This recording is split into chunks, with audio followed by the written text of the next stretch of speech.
আচ্ছা, আমাদের সম্পর্কের স্রোতটা কি ঠিক দিকে যাচ্ছে? মাঝখানে যদি কোনো ঝামেলা হয়? তোমার একটা বড় সমস্যা কি জানো? চিন্তার জিলাপি বানানো। কথা শুরু হয় না, কিন্তু মাথার ভিতরে জিলাপির দোকান খুলে বসে আছো। এটাই কি স্বাভাবিক না? আমি মুহূর্তে বিশ্বাস করি, আর পৃথিবী ভর্তি মানুষের মধ্যে প্রিয় মানুষটার সামনে বসে বাদাম খাচ্ছি। এর থেকে আনন্দের কি হতে পারে বলো? আমার কাছে কিন্তু বিষয়টা জটিল। জটিল করে দেখলেই জটিল, সহজ করে দেখবা, সহজ করে নিতে হয়। আচ্ছা, তোমার হাতটা দেখি। কেন? দেখি না। আচ্ছা, তোমার প্রিয় ফুল কি? আমার প্রিয় ফুল তুমি। ধ্যাত, কই যাও? হারিয়ে যাই। যাবে আমার সাথে? নেবে আমাকে সাথে? আসো।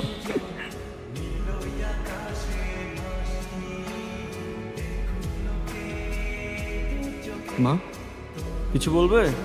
সারাদিন কোথায় ছিলি? এই তো মা, এলাকার ছেলেপেলার একটু রং টং খেলতেছিল, ওদিকে ছিলাম। জিও কি তোর সাথে ছিল? ওই হ্যাঁ, রাস্তা দিয়ে যাচ্ছিল, পরকে সাথে করে নিয়ে আসছিলাম আর কি। দেখ, অতিরিক্ত কোনো কিছুই কিন্তু ভালো না। তোর বাবা যদি দেখতো তাহলে এটা ভালোভাবে নিত না। জুয়ের সাথে তোর এত বেশি মেলামেশা তোর বাবা পছন্দ করছে না। মা, তুমি এত চিন্তা করতেছো কেন? বাবা যদি কিছু বলে তাহলে আমি বলবো না, ঠিক আছে? তোর বাবা যেই পরিমাণ রাগী, তোকে এই কথাটা বলা দরকার বলে ভেবেছি, সেই জন্য বললাম। তুই এখন বড় হয়েছিস, ভালো মন্দ নিজেই বুঝতে পারিস। কি ভাবছো?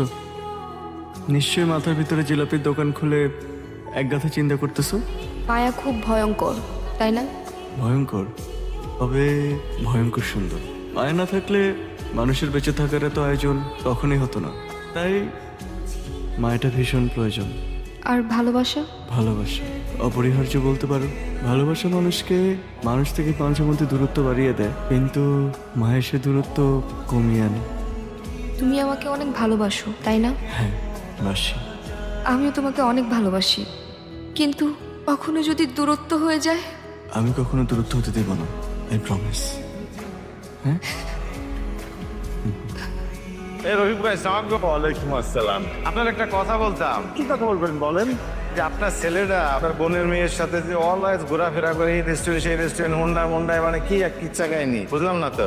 এসব কি বলছেন? কেন আপনি জানেন না আঙ্কেল? ওদের দুইজনকে তো সারাদিন ঘুরে বেড়াতে দেখি। তাই ফালতু কথা বলবেন না তো। আপনি একটু খোঁজ খবর নেন। ওই দেখেন, ওই যে দেখছেন কে এলো? রোকসানাকে ডেকে নিয়ে এসতো। কি হলো আবার? সেটা তোমাকে বলতে হবে, ট্যাক্ট বলছি না, কে নিয়ে এসো। আজকে বিট করতে হবে, যাও। কি হয়েছে ভাইজান? কি হয়েছে সেটা আবার নতুন করে বলতে হবে নাকি? এমন ভাব করছিস যেন কিছুই জানিস না। তুমি কি বলতে চাইছো ভাইজান? আমি তো কিছুই বুঝতে পারছি না। দেখ, তোর আরো সম্পত্তি দরকার ছিল, সেটা আমাকে বলতি, আমি তোকে দিতাম।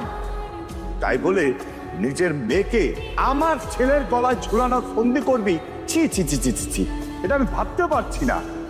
ভাইজান, তুমি এইসব কি বলছো? আমি কেন বন্দি করতে যাব? তোমার তোমার কোথাও একটা ভুল হচ্ছে ভাইজান। আমার কোথাও ভুল হচ্ছে না। দেখ, এলাকায় কিন্তু আমার একটা সম্মান আছে। ওনারা যেটা বলেছে আর আমি নিজের চোখে যা দেখেছি, যাই হোক, তোর সাথে আমি কোনো ধরনের ঝামেলায় জড়াতে চাচ্ছি না। তুই আজকেই বাসা ছেড়ে চলে যাবি। তোর প্রাপ্য সম্পত্তি আমি তোকে বুঝাই দিব। ভাইজান, তুমি আমাকে